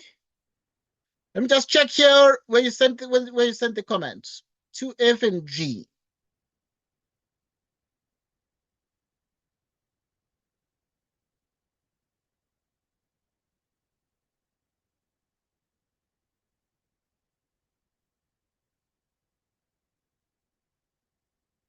Okay, let us look at this one. Now to do G, now you need to first look what is the problem with this one. It is an improper integral, but how is it an improper integral?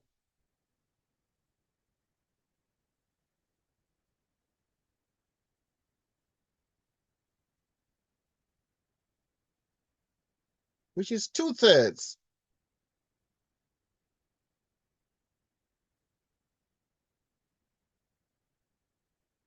Which is that.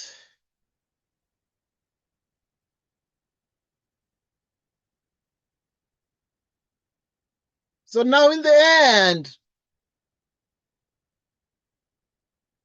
what then do we have here?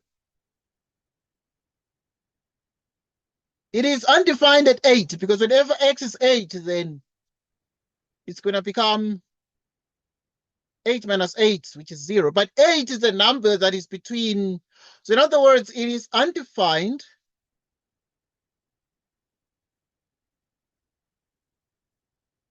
So yeah, it makes sense sometimes to do this, to be like it is undefined at the point that x minus 8 is 0, which means that x is 8. 0 to 8.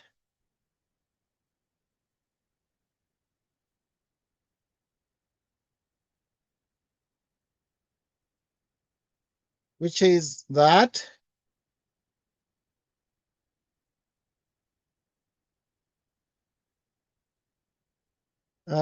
so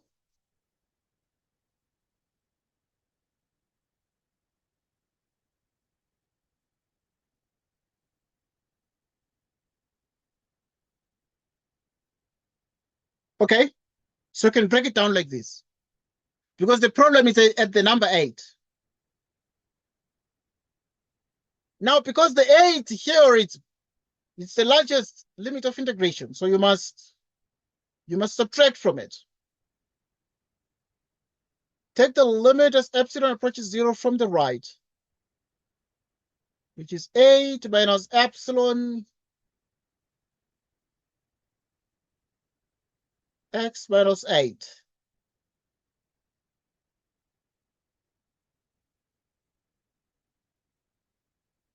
Zero from the right. 8 minus, now this one is the smallest one, so you must add epsilon, which is x minus 8 to the power 2/3. So you add to the bottom one and then you subtract from the top one. Subtract from the top one, but you add to the bottom one. Because you always add to the lower limit of integration, but you always subtract from the upper limit of integration. Why 8? Because it is undefined at 8. You make the denominator 0, and then you can get that x equals 8. So there's a problem because 8 is a number between 0 and 9 on the real line. Okay, we're good. So what is this?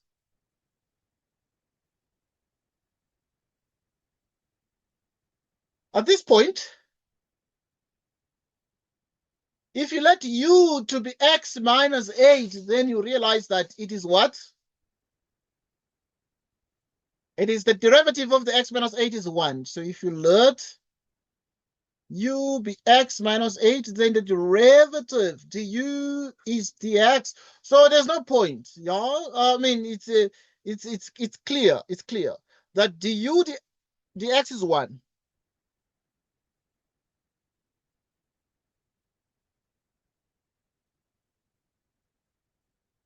All right, so we have the limit.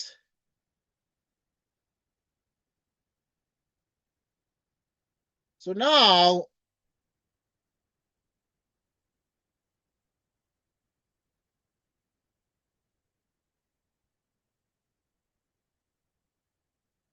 what is the integral of this? Minus 2 over 3, you add 1, it becomes 1/3. And this is 3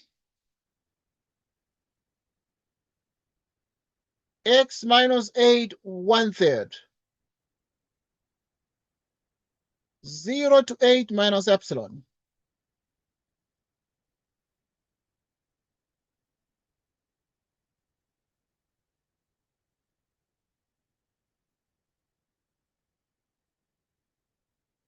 X minus that to 1/3.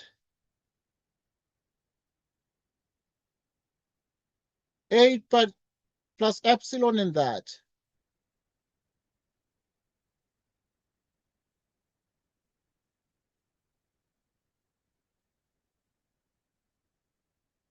Okay, now if this is 8 minus epsilon, you substitute. Sorry. Yes, please. I don't know. I think I can see it. Like, so in order to find the integration of this thing, you just added a 1 to the exponent. Yes, yeah, good. We just added a 1 to the exponent. Why? Because if we let u be x minus 8, then the derivative, in other words, like du dx, is 1. So right now, because of this, then it means that this is the same as integrating du over u to the 2/3. Because if the derivative of what is within the bracket is 1, then you can just add 1 to the exponent, and then, because now this obviously is u to the minus 2/3 du. Same thing. So you add 1 to the exponent, but also you divide like this. So if you add 1, the 1 is like 3 over 3. 3 over 3 is like 3 minus 2, which is 1 over 3. So it's 1 over 1 over 3, which is 3. 3 over 3, 1 over 3.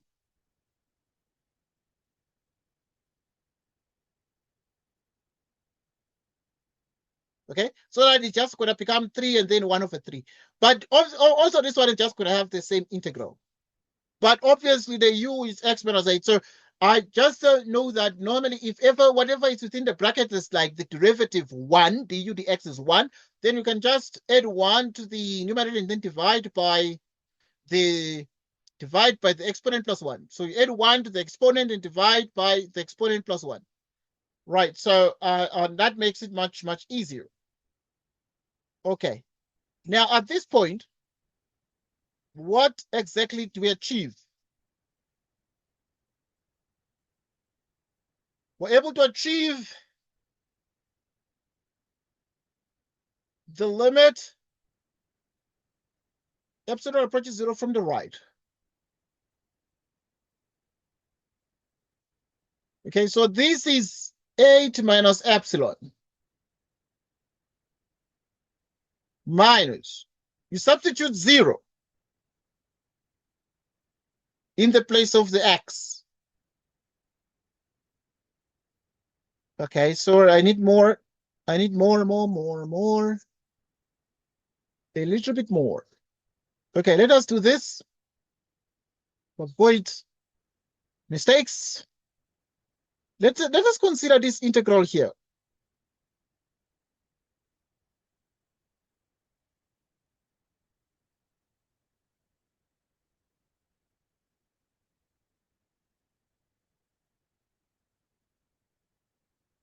Which is the limit.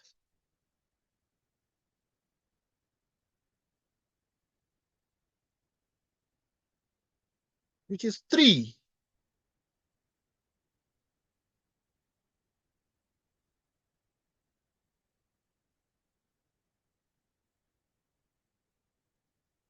Which is 8 minus epsilon.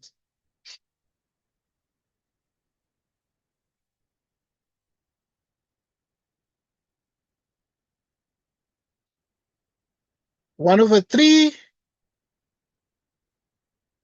And then this is epsilon 8 plus epsilon up to 9.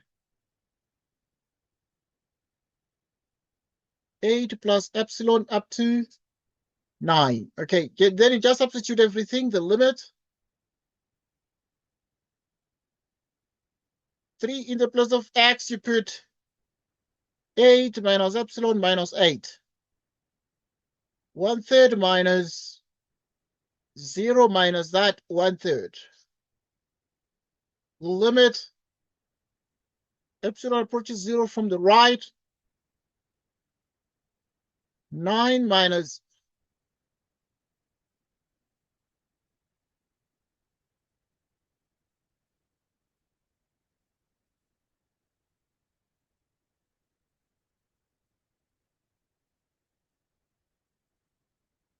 so this minus that is 0.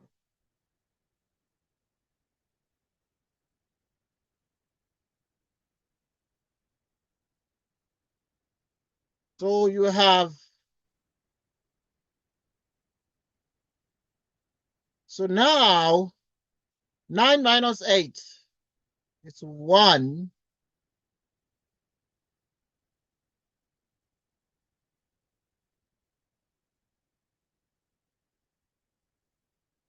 So now as this approaches 0,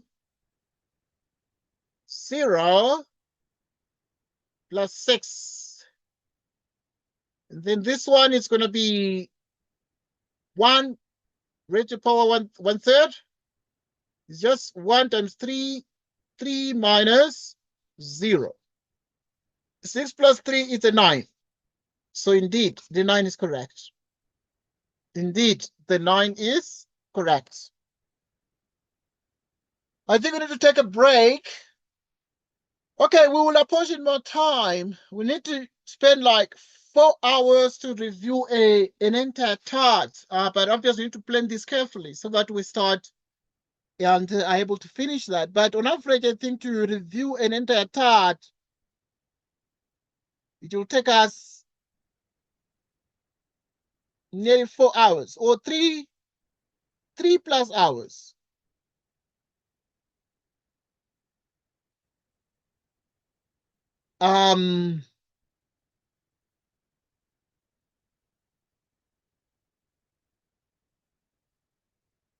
So yeah, that is the situation.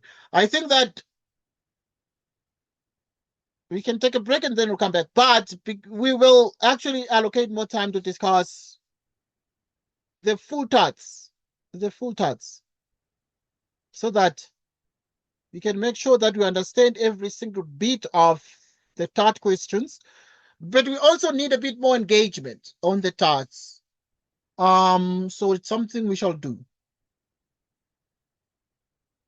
Right, I think that for now, because it's about 2 hours ever since we started. I know we went and it took our time going through the questions, etc. But it's like 2 hours since 2 o'clock. It's now 13 past 4. Let's take a break and then we'll come back and then look at TAT 5. But yeah, you'll advise accordingly. Yeah, but I think that the next target is TAT 5, but it is subject to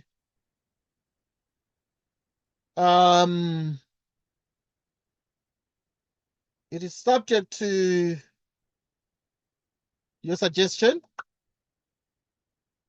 It is subject to your suggestion in terms of what you do next. Okay. Yeah, so thank you so much for now.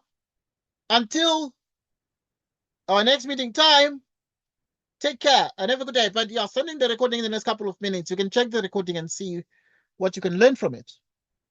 Right. Thanks so much for the discussion. Until next time, take care and goodbye. Bye.